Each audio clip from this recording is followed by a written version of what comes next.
Hello and welcome. My name is Mary and I'm the host of Prologues, a lifestyle podcast where each episode is like a digital journal entry detailing whatever it is I'm going through in life at the moment. I talk about my journey with mental health, relationships, wellness, beauty, personal development, and more. So join me every Monday morning for a reminder that we're all still figuring out life for the first time and you are still in the beginning of your personal story. Every time I go to start recording a new episode, I feel like I just forget how to talk and forget how to be a normal person and how to greet people. And I need to get over that. Hello and welcome back. In the season 2 opener last week, I touched on hobbies and how 2025 is my year of hobbies and building my confidence through solo travel, solo activities, and creating new hobbies for myself and falling in love with new things. And so I wanted today's episode to be all about hobbies because you probably need one. When I took my 3-month break, my need for new hobbies became really apparent to me. I had this moment where I was like, what do I like to do?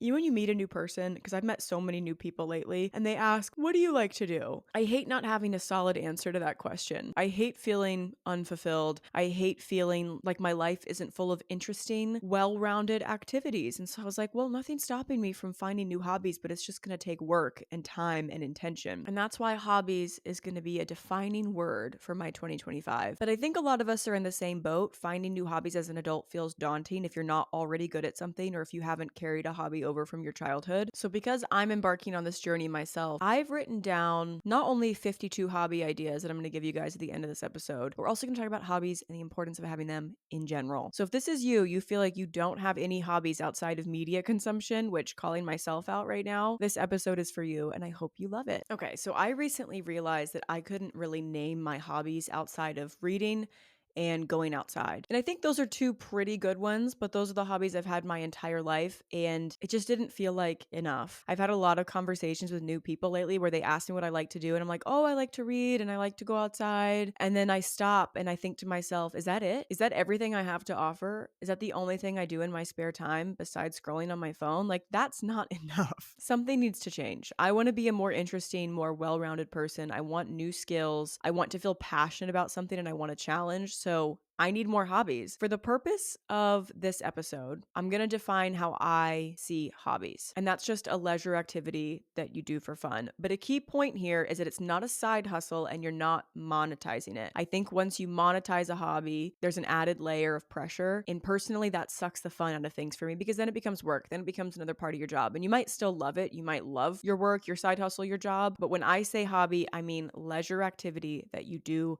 for fun. It's not something to be perfect at. It's not something to make money off of. It's not something to win at. I personally would also exclude anything that you're competing in from the hobby category, but that could be individual. If you're the type of person that doesn't let competition overshadow the fun of something, then I think your hobby could be something that you compete in. For me, it can't because I'll just be competitive and then it's not fun anymore. It's like something that I have to do. If competition won't consume the fun in the activity, then by all means, for me, that's not the case. The whole point is it's just meant to be fun and not another layer of stress in your life. So if you feel the need to be fantastic at your hobbies, I fear that they're not hobbies anymore. It's just another thing stressing you out. How many of us police our own hobbies because we don't feel like we're good at them?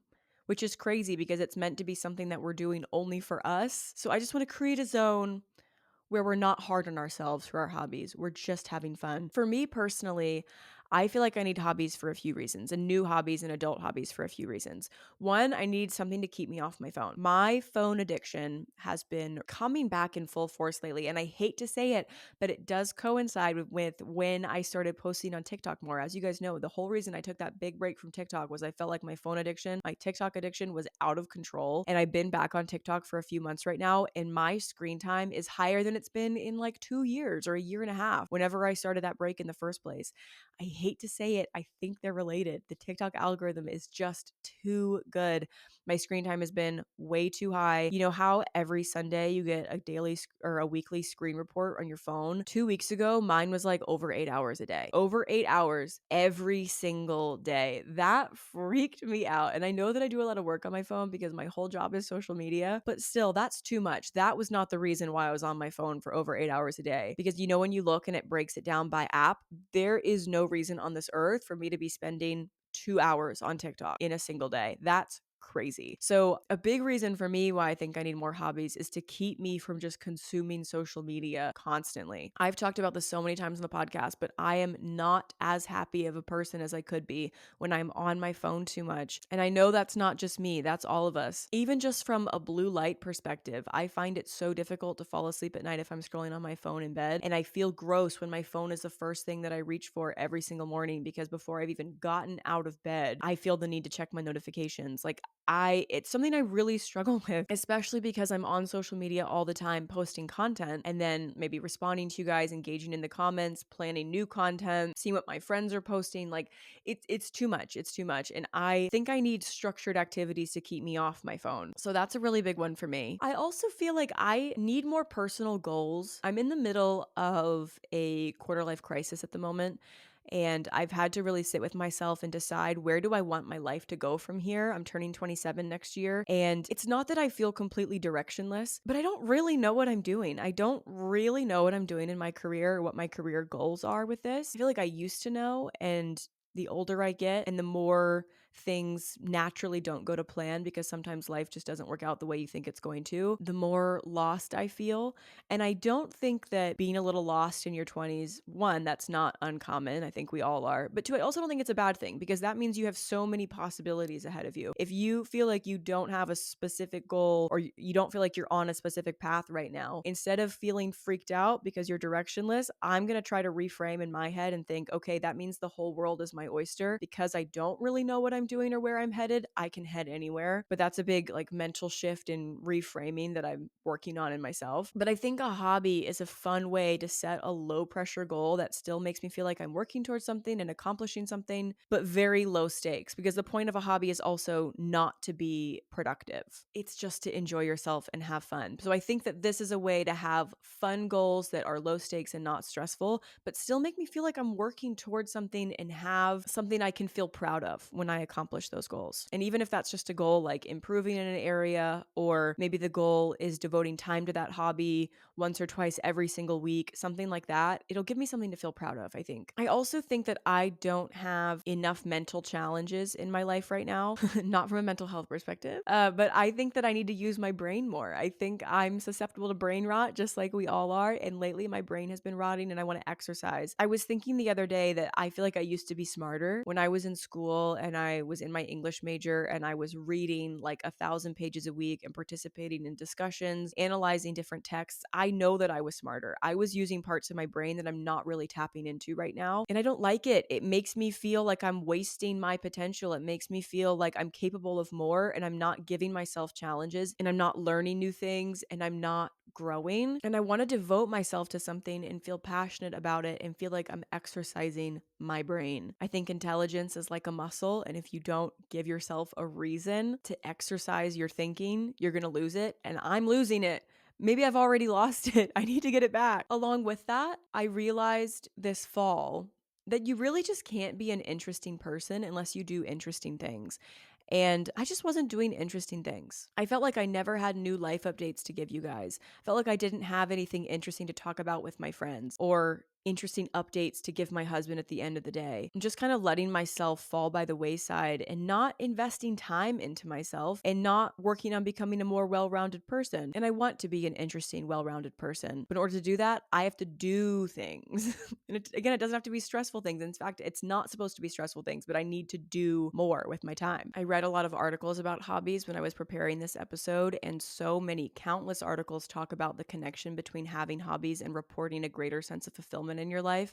Apparently, adults who report having a lot of hobbies experience way less depressive episodes and feel greater life satisfaction overall, probably because they're enriching their lives. If you have a pet, you know how you have to give your dog like enrichment toys to keep their brain stimulated. I think we're the same thing and we don't realize it. And although I like to read, I haven't even been reading hard books. I've just been reading fun books, which there's nothing wrong with, but it's not really exercising my brain at all. And I haven't been giving myself opportunities to try to be creative. I know I'm not the most creative person on the planet, but I feel like I'm not even exercising my creativity muscle. Basically, the running theme here is I should be investing more in myself, and we all should be investing in ourselves. It takes work to have a fulfilled life, and I think I've been missing that feeling of fulfillment. I'm sure you guys have heard people talk about the loneliness epidemic that's sweeping the world right now. Side note, 2025 means it's been 5 years since COVID, and I think we're not even close to unpacking all the ways that changed our collective consciousness and the ways it impact our ability to socialize, our society at large. But so many people report feeling isolated and like they have no community right now, and so I think new hobbies is also a good way to make friends. That's not why I'm doing it. I think 2025 is going to be a year of a lot of alone time for me. But if you're someone who is struggling to make friends as an adult, I think this could be a great way to do it. Hobbies also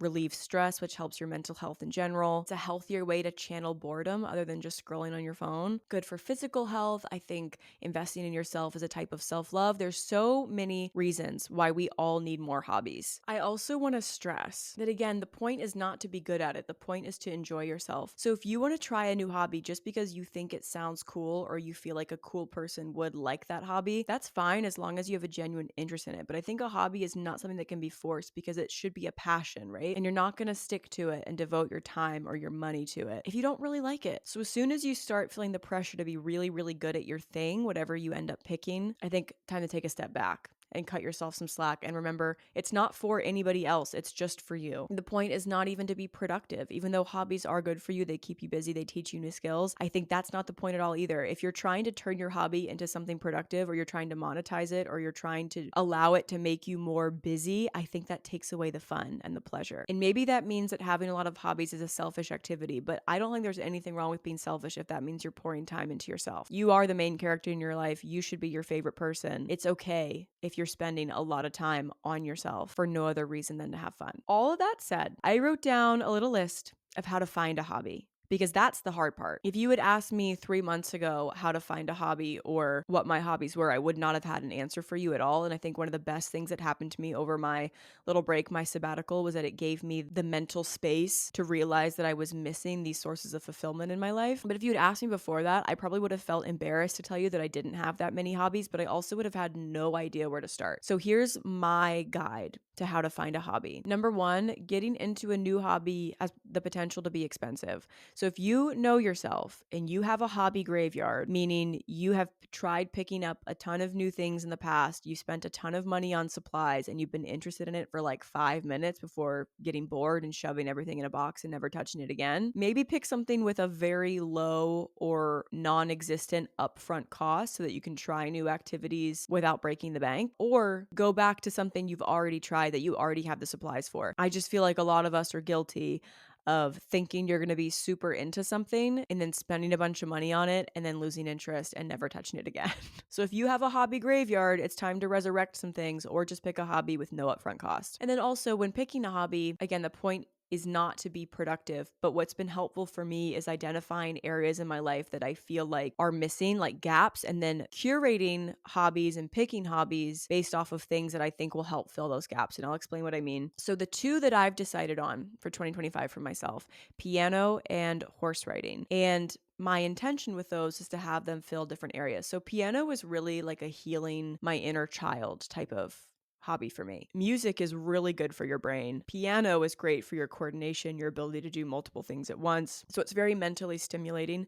But for me, it's also about healing my inner child. I played piano for a long time, but I didn't want to. My parents made me, and so I stopped. But I think revisiting this, because I've already started on both of these, revisiting this has allowed me to connect with a younger version of myself that I feel like I never gave a lot of love to when I was that age. I was really hard on myself back. I'm still hard on myself, but so much of my adult life in my 20s has focused on trying to go back and heal that little girl. And when I play piano, the muscle memory comes back. My fingers, I'm picking it up a lot quicker than I thought I would, but I think it's because I played for so long before. And every time I play, I feel connected to a younger version of myself in a really emotional way. Like I've even cried while playing piano, even though I'm not very good right now. It just feels so healing to go back to something voluntarily, to choose to go back to something that I did back then that I didn't want to, that felt forced on me, and to go back to it and have a real love for it. It makes me feel like all the work I put into learning piano back then wasn't for nothing. And through that, it's like giving the little girl inside of me a hug. It's also more fun this time because no one's making me do it. I'm doing it myself.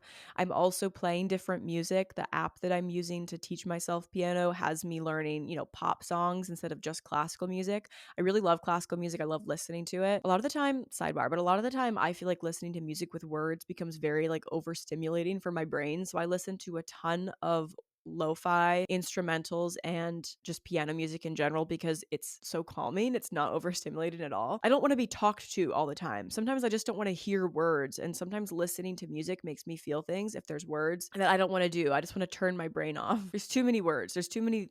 I don't want to feel. Sometimes I can't feel like an artist is speaking to me because I can't handle it. But this go around, I'm learning piano through popular music and modern music, and that's really fun as well because I'm going back and playing songs that meant a lot to me when I was a kid. There's a lot of freedom with the app I'm using, Simply Piano, to pick and choose what songs you want to learn how to play, and I think that makes it really fun as well. I'm excited to learn classical music once I get a little bit better. I'm having to relearn how to sight read and to read music in general. I'm having to relearn all this music theory, and like I said, it is coming back a little bit faster than I thought it would, just because the muscle memory, all those skills I think are locked somewhere in my brain. I just have to unlock them. But once I get a little bit better, I'm going to go back to classical. But right now it's like Ed Sheeran and Disney musicals. That's what I'm playing on the piano. It's funny as well because Matt has been learning guitar for a while. And so his app has him learning Perfect by Ed Sheeran, and my app is doing the same thing. So we're hoping that we're both going to get good and then we can play together. I feel like that'd be very cutesy of us. It's a little rough so far, but that's the goal. And then we can share a newfound love for music together, which is fun. Hobbies that you can share with a partner, that's like level 2, I think. Level 1 is hobbies only for yourself, but then level 2 is finding things that you can do with your partner that aren't just like watching movies, which is nothing wrong with, but you know what I mean. So piano is about healing my inner child and exercising my brain, improving my coordination, and music is good for the soul. We know that.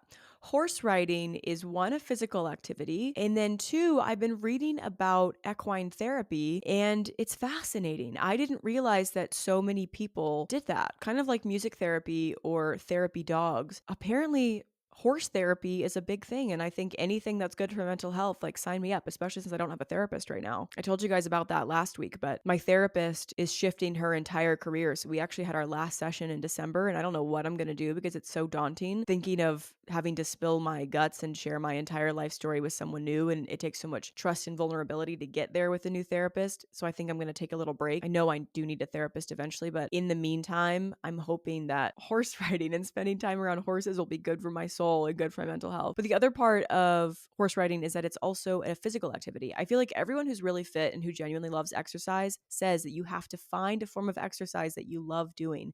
And I don't like exercise. I know it's good for me, especially the older you get. I think the more exercise you have to do to maintain muscle tone, to keep your bones healthy and everything. But I just don't like exercise. I've been doing a ton of Pilates lately and it feels good when it's over, but I don't look forward to going to the gym. People who say they get like runner's high, I'm convinced they're making that up. I've never ever felt that sense of like euphoria. I've never loved working out, and I wish I did. And there's been loads of times where I've been in a really great routine with it, but I can't say that I've ever like loved it. But I think this could be a form of exercise that I really do fall in love with because the point isn't exercise, if that makes sense. Like maybe some people take horse riding lessons because they want it to be a form of exercise, but for me it's about more than that, but it just so happens to be good for me. I think that's what people talk about when they say to love fitness, you have to find an activity that you like. That's my goal, and also I think it'll be good for my mental health. So those are just areas in my life where I felt like there was gaps and there was something missing, and a new hobby could help fill those gaps. But again, the purpose of the hobby is to have fun, so don't stress yourself out too much with trying to find a hobby that will fill holes. I think it's just a good bonus if it happens to. Along with that,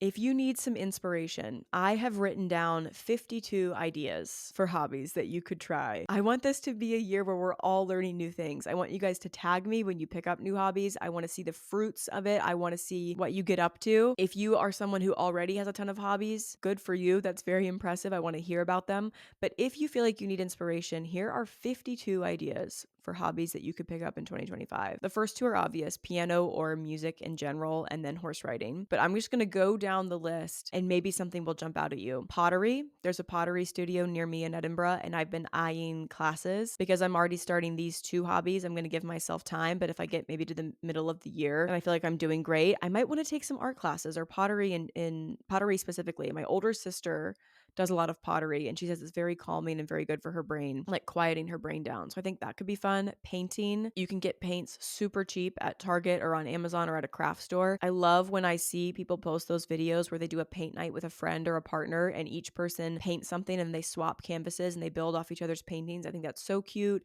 Painting mugs, painting candles, painting birthday cards, anything that allows you to express your creativity like that could be fun. Crochet or knitting, like any kind of textile art, it's really easy to learn. I mean, I'm not a big knitter, but I do love to crochet, and honestly, YouTube is your best friend. You can learn how to do every single stitch. There's loads of free patterns online. There's not a ton of upfront costs with crochet because crochet hooks aren't expensive, and it depends on what yarn you get. Yarn can be quite expensive, but if you're just starting out, you can definitely find cheap yarn to practice with, and YouTube will teach you every single thing you need to know. And then at the end of a crochet project, you have something cool to wear or carry around or just have to look at because it's pretty. I always feel so proud when I finish a product.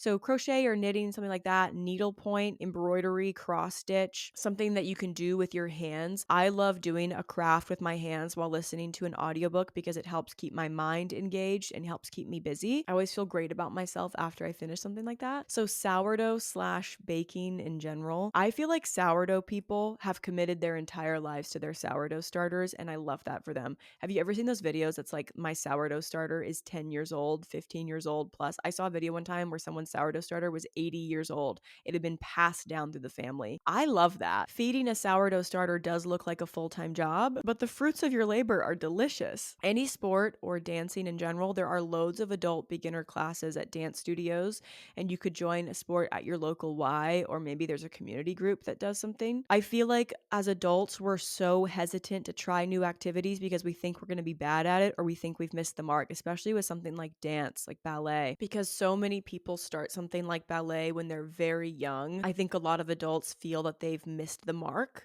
and it's too late, but it's not too late. Will you be a prima ballerina? Maybe not, but that's not the point. You're just having fun. Plus, cute outfits. Getting into a new hobby where there's also a chance to wear super cute outfits is the dream. I'm really looking forward to that with my equestrian era. Blogging.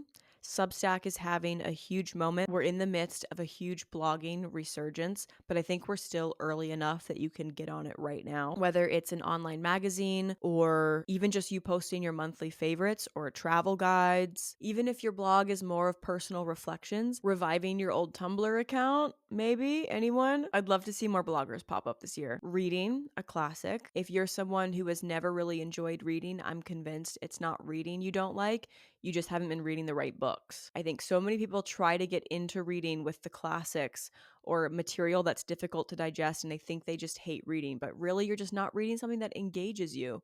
Reading is a skill. You don't need to start with a 900-page classic that's not keeping you engaged. Try fantasy, try romance, try nonfiction, try horror or autobiographies, crime, like detective novels. I love a cozy crime. I think that there's a book out there for absolutely everyone. If you don't like to read, eyes on paper, audiobooks, because you can listen to audiobooks while you're cleaning, while you're driving. I love listening to audiobooks while I clean because it makes the time go by faster. And if I am in the middle of a really great audiobook, I'll tell myself I'm not allowed to listen to it unless I'm doing laundry or doing dishes or something. And then I'm having fun and consuming a great book and my house is cleaner. So it's a win-win. Creative writing could be a new hobby. Learning to write poetry can be a new hobby. Again, there's loads of YouTube tutorials, but there's also, if you just Google creative writing prompts, there's so many online and you don't need anything except the phone already in your hands. You can practice writing in the notes app on your phone. You can go old school pen to paper. You don't need a lot of tools for this, and it's such a good brain exercise. Anything outdoorsy, hiking, picnics, I don't know, nature walks, anything outdoorsy, because then you get the benefit of having a hobby, but also the benefit of spending time in nature, which is so good for your nervous system. Calligraphy. I knew people who were into calligraphy growing up, and I was so jealous of them. I thought it was the coolest skill, such a flex. And who doesn't love buying new pens and new notebooks? I've tried to get into calligraphy in the past. For whatever reason, I have like a shaky hand, and I'm not artistic whatsoever, so I cannot make my hand do what my brain wants it to do, but I think calligraphy is such a cool girl hobby. So I think travel is a good one. I think when people hear travel, they think it has to be some huge trip to another state or another country, but I think travel can be the next town over or going to a flea market you've never been to before. Any type of getting out of your house, getting somewhere new. Travel can be so enriching, especially if you're trying new cuisines, you're consuming history, learning about new cultures. But again, it doesn't have to be this huge, it doesn't have to be Euro summer. It could just be the town next to yours that you spend a Saturday afternoon in. Anything physical like surfing, skiing, rock climbing, karate, swimming, yoga. And then you have the added benefit of doing something that's physically good for you. Singing. How many of us convinced ourselves we were going to be singers when we were young kids? Did you ever like take a video of yourself singing and then watch it back and think you were going to sound amazing and then be like, ooh? Why not take singing lessons as an adult? Reviewing movies. All you need is a Letterboxd account. Become a movie buff. Or Goodreads, like review books, review movies. Become a film nerd. Bullet journaling. I love bullet journaling YouTube videos. I like to put them on when I need something that doesn't take a lot of brain power and it's just cozy and relaxing to watch. So bullet journaling, scrapbooking, flower pressing. I think even something like saying, okay, I'm going to go to every library in my city. I'm going to go to every museum in my city. I think a cool hobby could be doing all the touristy things in your area or just all the things that you would never think to go do. Like, for example, where I am right now in Edinburgh, there's a few art museums near me. I've lived here for 7 months. I haven't gone to any of them yet. And they're within walking distance. So there's really no excuse not to go. And I just haven't yet. I think a new hobby could be exploring everything around you, everything on offer, trying new restaurants. Maybe there's like little boutique shopping areas, new coffee shops. Maybe your new hobby could be trying every single coffee shop within a 10-mile radius of you or a 20-mile radius of you and then ranking them, maybe blogging about it on your new blog. There's a lot of free college level courses online you could take, pick up a new skill, like learn a new language, take some history classes or some philosophy classes, just learning something new. So many free courses online. But there's also great video essays on YouTube. The pursuit of learning, I think, can be a cool hobby. Making jewelry, like hand beading bracelets and earrings, photography, origami. Did I say sewing already? I think I did. Book club or film club. I've never been a part of like an in-person book club. My thing with that is always like, what if you just hate the book? Like, what if you start reading the assigned book for that month and it's awful? Like, do you get kicked out? Because then you won't have anything to contribute at the book club meeting unless you're contributing about why you hated it and didn't finish it, I guess, which is valid. The thing that puts me off about a book club is not having freedom over what you get to read. Maybe people vote. I actually don't know how it works at all. But I think that could be a great way to meet like-minded individuals. A lot of libraries have information on book clubs in your areas. You could ask your local librarian or just Google. Mixology, learning how to do really cool cocktails and flipping the cocktail shaker and like pouring the drinks from 2 feet in the air. That way, when you host, which I think could also be a hobby, hosting themed parties and themed dinner parties and things, you can impress all of your guests with your cool skills. Along with that, wine tasting. It is so cool when you are out to dinner with somebody and they know a lot about wine. I love talking to sommeliers at restaurants for that reason as well. Again, YouTube videos or books at the library that teach you all about wine could be fun. DIY home improvement. Maybe this is the year where you learn how to, I don't know, build things. I love watching videos of people installing the look, like not actually built-in bookcases, but it looks like built-in bookcases in their home. And every time I do it, I'm like, how do you guys know how to use all these power tools? Did everyone learn how to use tools and I didn't? Maybe that's a new goal. Maybe that's a new hobby. Astronomy / stargazing / learning about the constellations in your area. Again, how cool when you're with someone at nighttime and they're like, oh, do you see that constellation? And they can identify all of them. Such a flex. So many of these hobbies that revolve around learning new information you can do through books at the library. So no upfront cost and great brain exercise. Volunteering, local theater, wood burning. You know how you can get those pens that are heated at the tip and then you can like wood burn on a coaster or on a slab, make a piece of artwork. That could be cool. If you're an artistic person and you feel like painting and drawing aren't sparking your passion right now, maybe wood burning is for you. Similar to the wine tasting, what if you became a fragrance person and you knew everything about fragrance notes and how fragrance is made? What a niche set of knowledge, but that's so cool. Cozy video games like Animal Crossing, the Nintendo DS is on its way back. I can feel it. Collecting anything. Antique books, fragrances, quarters from every state, postcards from different countries, anything. I think collecting's a cool hobby. Candle making, makeup. I've always loved makeup, but have had a very similar makeup look day to day, and I've never been great at elaborate eyeshadow or eyeliner, but that could be a cool hobby because you probably already have a lot of the tools. Maybe this is the year where you learn how to do the most glam, stunning, intricate makeup ever. I wrote down content creation. I think this one could be 50-50 because Again, content creation for most people I think content creation can very quickly turn into like a side hustle or a monetizable activity. But I love seeing when people are creating videos just for the joy of creating it as a form of artistic expression. So that could be one. I think also under the umbrella of content creation, you could do Pinterest, like making the collages on Pinterest. This could also work in with photography. So room to explore there, but I thought I would add it in. Gardening, learning astrology or tarot, DIY nails. It's so impressive when people do their own gel or own acrylic or biab at home. And the last two I have written down, folk dancing. I don't know. Well, I live in Scotland, so there's Ceilidh dancing, but I know in the US there people take barn dancing, line dancing, and square dancing classes. So I thought that could be fun. It's a great way to meet people, physical activity. Nothing's more fun than a line dancing bar.